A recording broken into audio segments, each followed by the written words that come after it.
बिस्मिल्लाहिर्रहमानिर्रहीम, अस्सलाम वालेकुम। जनाब, इस वक्त मैं कैप्टन कर्नल शेर इंटरचेंज पे खड़ा हूँ, जैसे आप देख रहे हैं।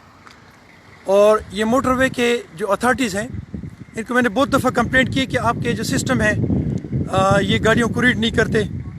और ये पैसा आई थिंक कि ये मेरे गवर्नमेंट के जेब में नहीं जा रहा। अगर ये मेरे कार्ड को रीड नहीं करते, मेरी गाड़ी को रीड नहीं करते कि कहाँ से गाड़ी चढ़ी है मोटरवे पे आई और कहाँ से ये मोटरवे से उतरी है, तो ये कार्ड जब रीड नहीं करती तो ये पैसा फिर कहाँ जा रहा है? ये सिस्टम आपका ठीक क्यों नहीं है? ये मैं इस मोटरवे के जो अथॉरिटीज़ हैं से बहुत दफ़ा पूछ चुका हूँ, लेकिन ये इसमें फेल हैं। मैं गवर्नमेंट से अपील करता हूँ कि ये मोटरवे के जितनी भी अथॉरिटीज़ हैं या इनके जो इंचार्ज हैं उनके ख़िलाफ़ डिसिप्लिन एक्शन लिया जाए, ताकि पता चले कि ये सिस्टम कहाँ से ख़राबी किधर से है। ये मुझे इसकी ज़रूरत है और ये मुझे कंफर्म करके बताया जाए। अस्सलाम वालेकुम।